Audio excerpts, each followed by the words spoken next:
오늘 이제 아담의 계보입니다. 5장에 나오는 아담의 계보. 이 5장 아담의 그냥 계보라 하지 않고 오늘 여기서는 이것은 아담의 계보를 적은 책이니라. 그 책인이라는 말이 여기 들어 있어요. 책 하는 말이 세페르라는 말인데 제 세페르 톨레도 아담 아담의 계보의 책이다. 이렇게 이제 말을 하고 있습니다. 그래서 이것은 이전에 우리 한글 번역 개역 한글에서는 그냥 아담의 계보니라 이래 번역을 했는데 좀 더 이제 이 책이란 말에 아마 방점을 둬 가지고 그래서 이제 번역을 한 것이다. 그런 생각이 들어집니다. 여기 이제 이 창세기 전체에서 전체를 구성하는 아마 전체를 구성한다고 그렇게 사람들이 좀 학자들은 인정을 그렇게 생각을 해보고 있는 것 같아요. 다가 그런 것 같은 아닌데 어쨌든 이 계보라는 말이 들어있어요. 창세기 전체는. 그래서 이 계보라는 말이 들어있는데 이 계보라는 말들을 중심으로 해가 한 책 계보가 들어있는 것이 말이 이제 시작하면 그때 그 부분이 이제 또 한 책 이래가지고 창세기는 모아져서 하나의 옛날 한 전체의 한 책이 되었다. 아마 이렇게 이제 생각을 하기도 하는 것 같아요. 그래서 이제 이 계보라는 말 자체가 그만큼 중요한 말이다. 아마 그렇게 생각을 하는 사람들이 들어있는 것 같습니다.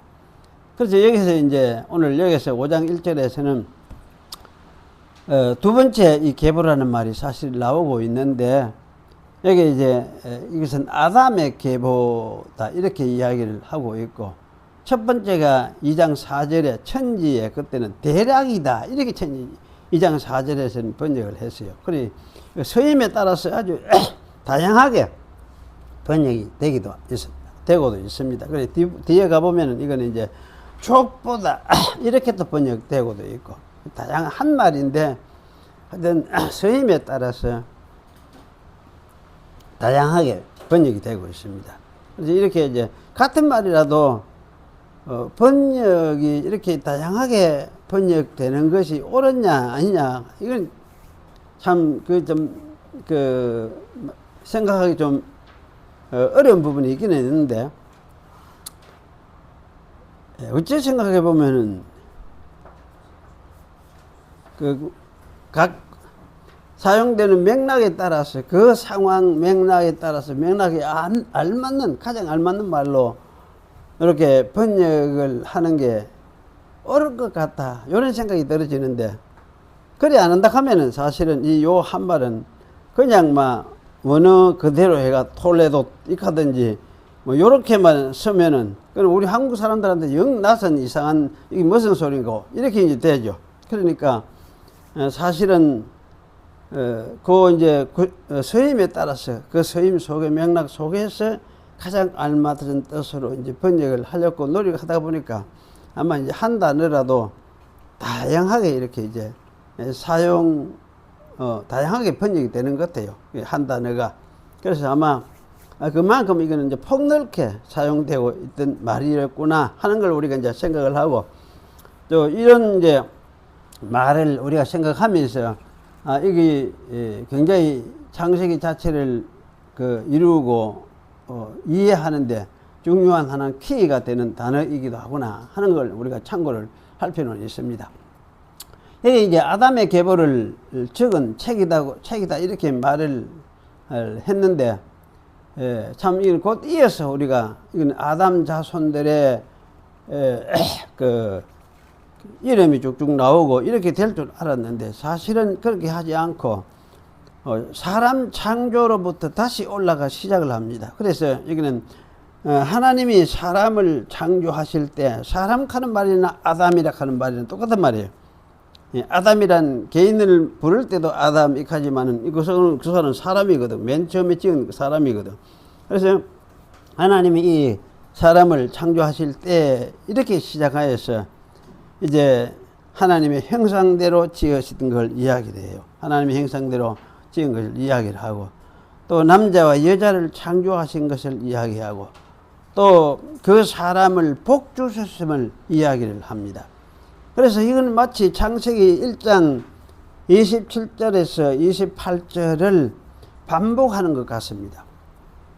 여기서 이런 복 주신 사람 창조를 반복하시는 이유는 여기서 말하는 아담의 계보가 곧 창조 때에 복 주신 그 상태의 사람을 잇는 계보다 하는 것을 암시를 해주는 것 같았대요. 그것을 암시해 주려고 먼저 이런 이야기를 창세기 앞장 1장에 나오던 그 창조 때 이야기를 먼저 가져오는 것 같다, 이런 생각이 들어집니다. 정말 이런 이유 때문에 이제 이런 관점에서 보면은 다음 그 가인의 계보가 제외시키는 것을 우리가 이해를 할 수가 있습니다. 여기에 이제 다음에 보면 여기에서는 아담으로부터 시작을 하면은 가인의 계보도 일단 포함시켜야 되거든요. 근데 아예 제외시켜 버렸어요. 그래서 이 이제 아담의 계보는 셋으로부터 시작을 하는데, 셋이 언제 태어났느냐 할 때 아담이 130세에 셋을 낳은 것으로 그렇게 말하면서 셋으로 읽고 있습니다. 가인과 가인의 후손들은 아담의 계보에서 아예 제외시켜 버렸습니다. 물론 자손 없이 죽은 이 아벨은 고려할 필요가 없기 때문에 아마 여기는 거론하지 않은 것 같다 생각이 들어집니다. 그래서 이 사실은 하나님이 처음에 사람을 창조하실 때에 자기의 복을 누리는 인간을 목표로 해서 창조하셨음을 암시를 해줍니다. 그럼 사람은 어떤 사람이냐, 어떤 사람을 내가 위해서 내가 창조를 했느냐 하는 그 목표를 보여주는 것 같은데요. 이 사람이라고 하면은 나와의 관계가 바르게 세워져서 내가 주는 그 복을 누리는 사람, 이런 사람을 근본적으로 나는 목표로 해서 나는 창조를 한다, 이런 뜻이 여기에 들어있는 것 같아요. 그래서 자기의 복을 누리지 못하는 인간은 아예 아담의 자손으로서 고려할 거리도 없다 하는 이런 어떤 의미를 보여주고 있다, 그런 생각이 들어집니다. 그래서 사실 이거는 인간이 아무리 많아도 하나님 자기의 복을 누리지 못하는 인간은 사실 인간으로 취급할 수가 없다 하는 이런 사실을 말씀해 주는 것이기도 하다, 그런 생각이 들어집니다. 여기서 하나님의 복을 누리는 인간이라는 것은 하나님 자기와 바른 관계를 가지고 있는 인간을 말을 합니다. 타락 이후에는 자신이 흙일 뿐임을 알고 약속하신 여자의 후손이 자신의 유일한 생명임을 아는 그런 인간이죠. 타락한 후에는 바로 이제 이 사실, 흙을 가르라 했으니까 인간이라는 건 흙일 뿐이로구나, 근본이 흙이로구나 하는 사실을 알고, 거기에서 이제 생명을 약속해 주셨으니까 그 생명에 우리의 소망이 있구나, 이것을 아는 사람. 그래서 이제 다시 하나님 앞에서 이 약속을 주신 하나님을 바라보며 이 약속을 믿고 의지하는 그러한 사람, 이런 사람을 사실은 이야기를 한다 할 수가 있습니다. 이것이 복을 누릴 사람이다, 이렇게 할 수가 있습니다. 그래서 이런 관계를 가지지 않았던 이 가인과 그의 후손들은 아담의 계보, 인간의 계보에서 제외시켜 버린 것이다, 그런 생각이 들어집니다.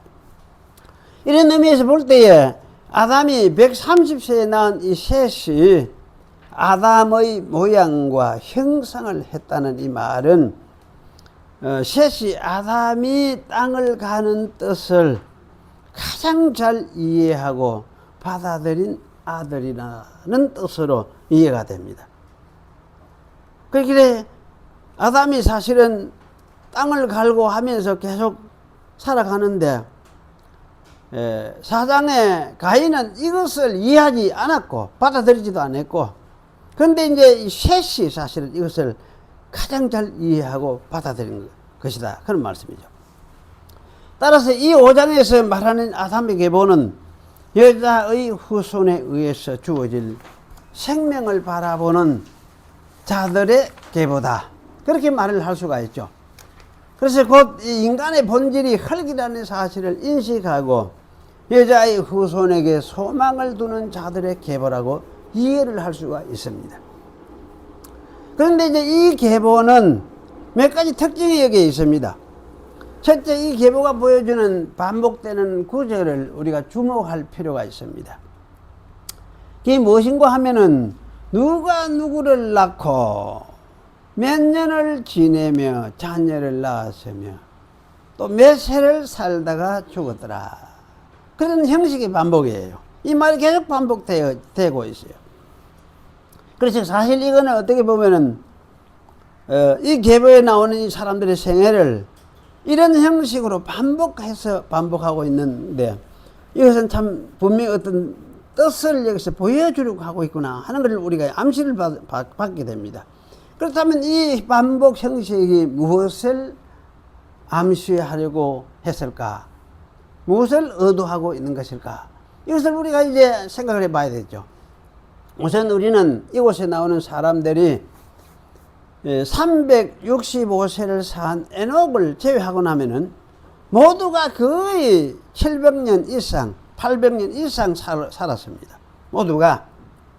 심지어 무두셀라는 969세를 살았습니다. 900살 넘은 사람이 많았죠. 셋도 912세, 에노스는 905세, 게나는 910세, 마할랄렛은 895세, 야렛은 962세를 살았다. 거의 900세 사람들이에요.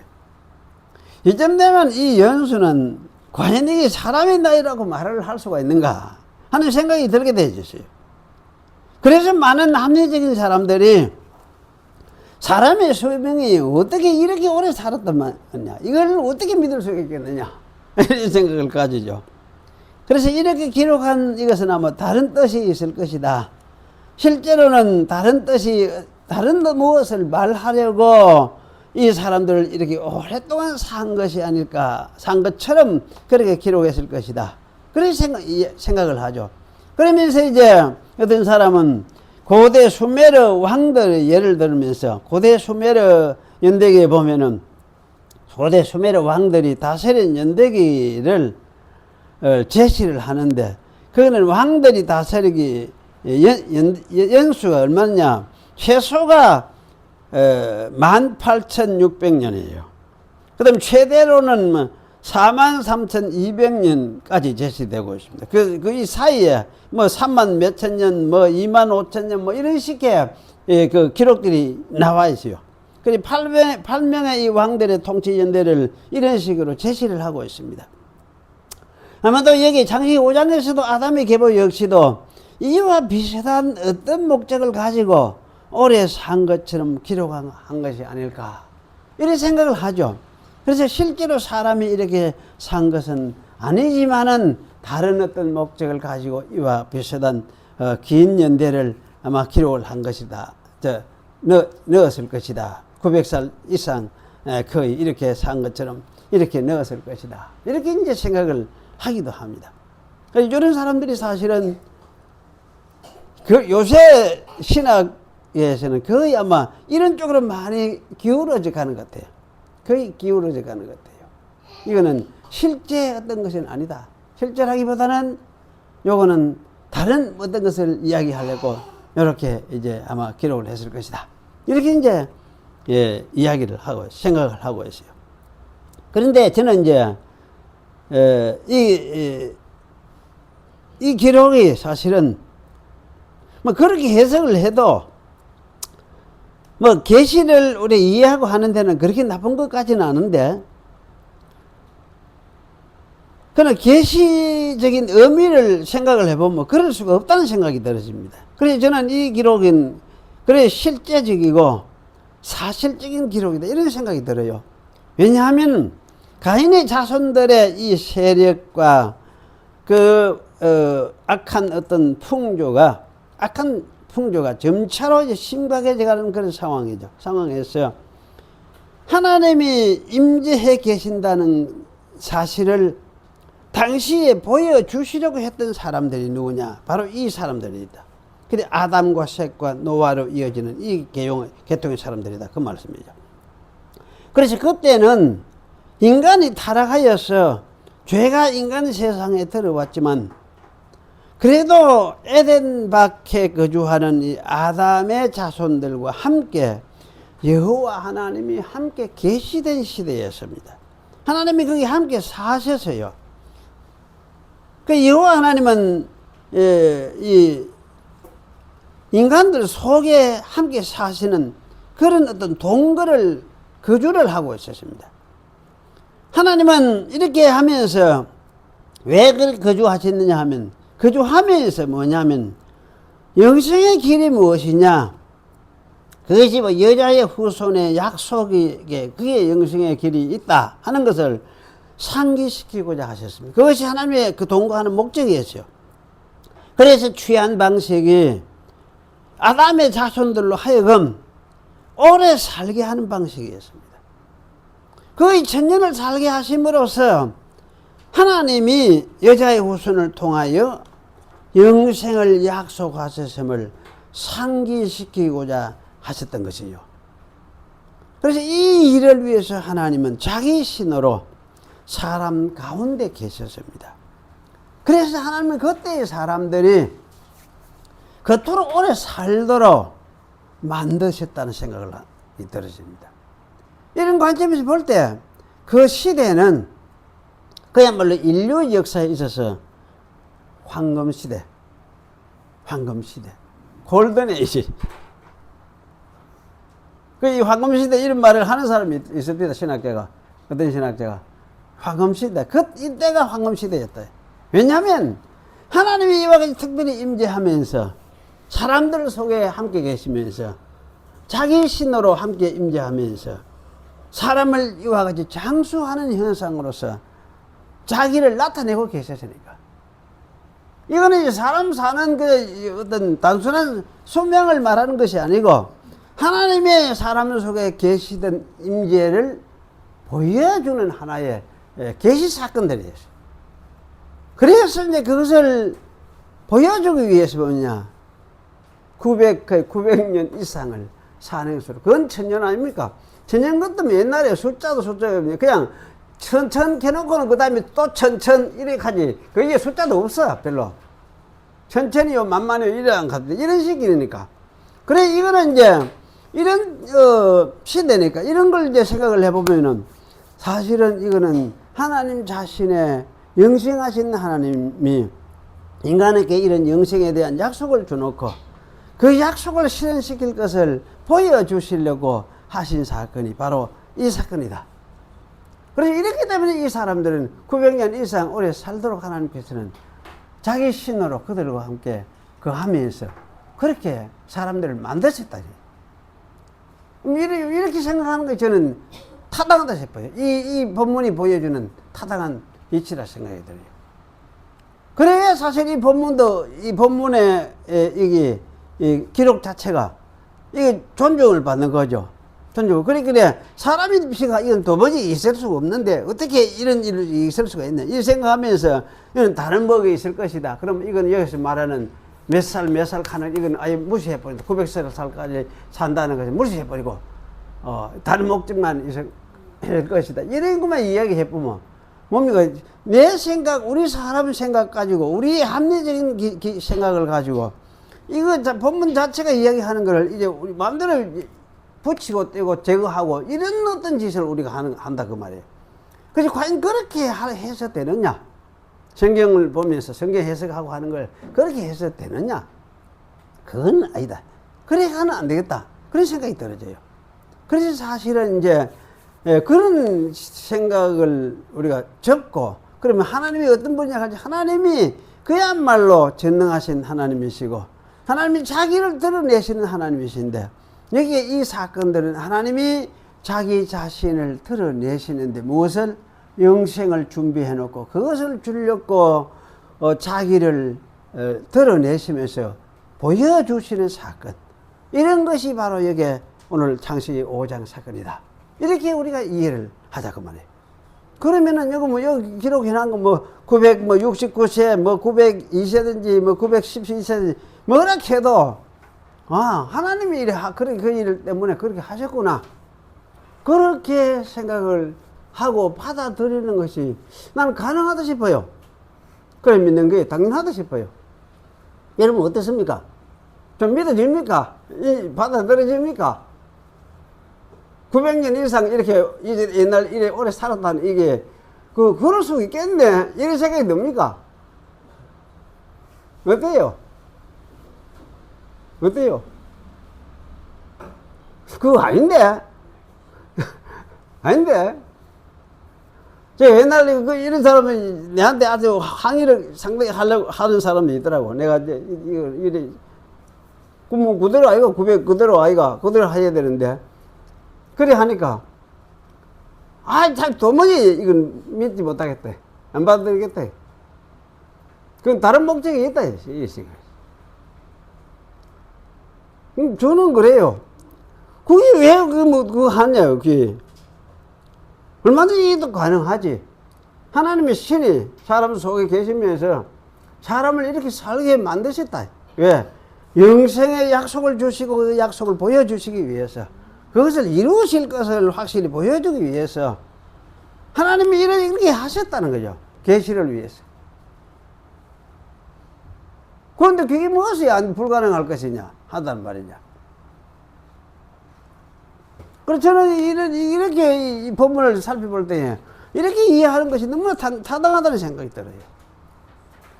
타당하다는 생각이 들어요. 그런데 한 개 두 번째로 생각해야 될 거는 그렇지만 여기 마지막 구절을 우리 생각해야 되는 거예요. 마지막 구절이 뭐냐? 죽었더라. 죽었더라. 이 말도 생각해 봐라는 거지. 그러니까 사실 여기 이제 메두셀라 900년 이상 살고 메두셀라는 969세를 살았지만은 많은 사람들이 900세 이상 사는 사람들이 절비하지만은 그렇지만 이거는 결국은 건디는 왜 되더냐? 건디는 죽었더라. 건디는 죽더라. 그러니까 뭡니까 이거는? 이 세상 오래 사는 이것이 뭐냐? 영생이 아니구나. 그래 이것이 참 영생에 도달하는 그런 길이 아니라 결국은 이 세상 삶이라는 것은 이렇게 죄 아래에서 영향을 받아서 결국은 죽음으로 끝나는 것이구나. 그래서 그럴 수밖에 없구나. 요 사실을 기억해야 된다는 거죠. 그래서 이 세상 오래 사는 이것을 뭡니까? 진짜 참삼이라 생각하지 말라는 이야기. 900세를 살고 천년을 살아도 이 세상 이 육신 가지고 사는 이걸 진짜 삶이라 생각하지 말아야 해. 진짜 삶은 이런 생명 말고 다른 생명. 하나님이 진짜 생명이시니까 그 생명 주신 그것이 진짜 생명이라 그걸 알아야 되고 그래 내가 죽어도 이제 그 생명 약속 주셨으니까 그걸 바라보고 너희가 죽으라. 그 이야기를 하는 거지. 그 이야기를 하는 거지. 그리고 이제 세 번째는 이게 하나님과 동행하는 것이 하나님의 세계로 가는 하나의 과정이다 하는 사실을 보여주고 있어요. 그것이 무엇이냐면 에녹의 삶을 통해서 그렇습니다. 에녹의 삶은 가장 짧게 살았지만 300년 동안 하나님과 동행했더라. 그 하나님과 동행한다는 것이 결국은 무엇이냐? 이 세상에서 하나님과 동행한다는 거. 그게 무엇이냐 할 때 결국은 이게 무엇이냐? 이 세상에서 하나님과 동행하는 것은 결국은 무엇이냐? 영원히 하나님과 동행하는 것이구나. 그걸 보여주는 것이다. 에녹의 삶이. 그래, 죽어지고 없어지는 것이 아니고 이 세상에서 하나님과 동행하는 것은 영원히 하나님과 동행하는 과정이구나. 한 길이구나. 이걸 보여주고 있어. 그래, 이 세상 삶이 사실은 헛것만 아니잖아요. 참 소중한 것이니까. 그래, 이것을 뭐냐, 여기 이제, 에녹이 보여주고 있어요. 에녹.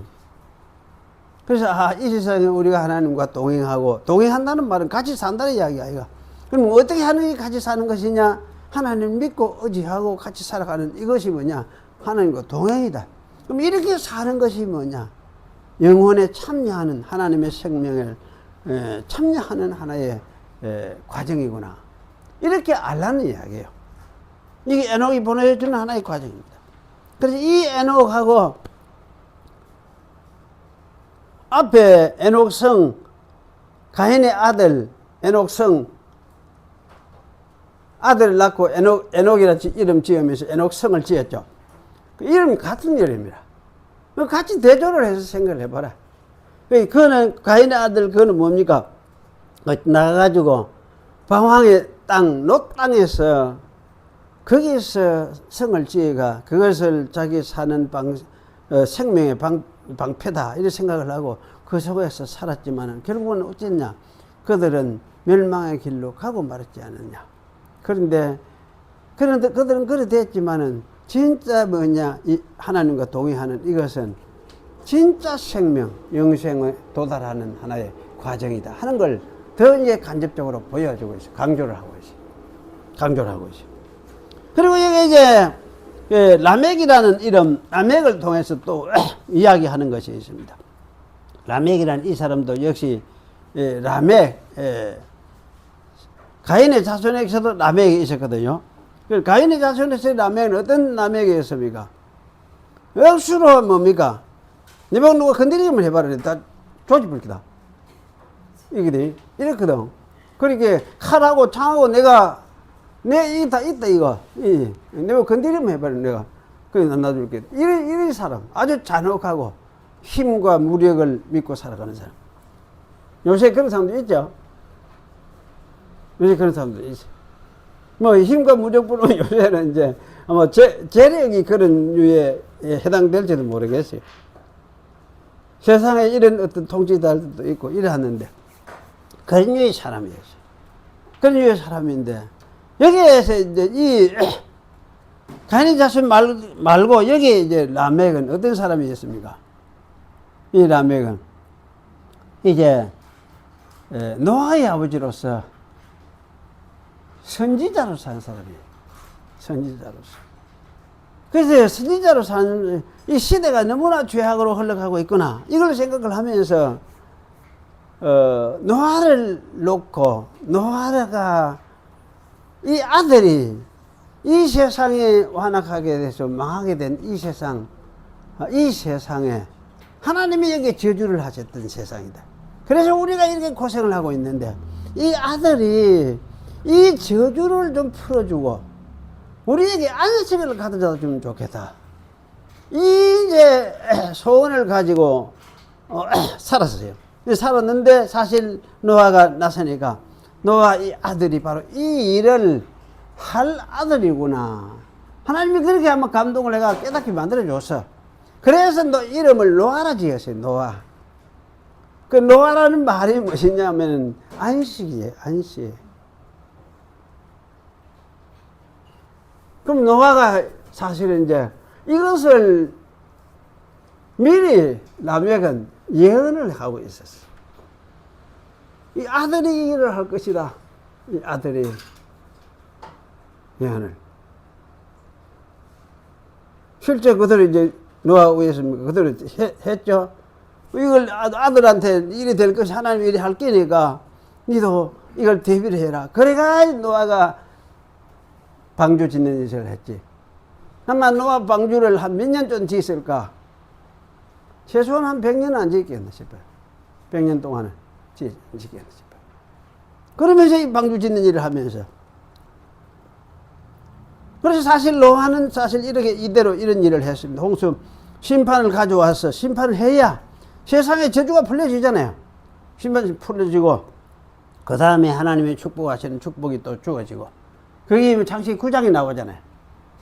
복을 주시고 하나님이 저주를 풀어주는 새로운 세상, 새 창조의 시작 같은 그런 세상. 그게 창세기 9장에 나오는 사실이에요. 그래서 사실은 이러한 일을 라멕은 했던 사람이다. 참 대조적이죠. 똑같은 이름을 가지고 있지만은 비슷한 시대에 살았지만은 한 사람은 이제 멸망의 길로 가는 그 홍수 심판을 가져오도록 만드는 하나의 이제 원인이 된 사람이다 할 수 있고, 거기를 닦았다 이렇게 할 수도 있고, 한 사람 라멕은 그 홍수 심판에서 새로운 세상 심판하고 나서 하나님의 노가 풀리고 새롭게 만들어지고 새 축복이 주어지는 그런 새로운 세상, 그 세상에 도달해서 새로운 삶을 이어가도록 하는 그러한 일을 한 사람, 이 사람이 사실은 라멕이었다. 그래서 사실 이거 서로 굉장히 대조되고 있는 그런 것이기도 합니다. 그래서 4장하고 5장하고는 이런 관점에서 대조하고 있는 성경이다. 그래 우리가 이해를 할 수가 있습니다. 그래서 오늘 이 5장을 우리가 보면서 참 하나님은 결코 옛날 초기에 자기를 드러내시고 자기 계획을 밝히시고 그렇게 하면서 인간들을 가르치시고 계시하시고 자기 백성, 자기가 선택한 그런 백성, 그러한 사람들에게 게을리 무슨 일을 하신 분이 아니구나. 그 속에 그야말로 함께 계시고 너무나 풍성하게 자기 뜻을 밝히시면서 약속을 주신 것을 이루시기 위해서 내가 이렇게 일을 하고 있다. 이걸 믿어라. 이러면서 원시 복음을 계속 그때도 전하고 있었다. 이 사실을 우리가 기억을 할 필요가 있습니다. 그래서 이제 그 후에 이스라엘의 선택은 전부가 이와 같이 이 원시 복음 이것을 이루기 위해서 하나님이 인간 속에 오셔서 일을 하고 계시는 이런 것을 기록해 놓은 것이 바로 이스라엘 역사고, 그것이 성경 전체 기록이다.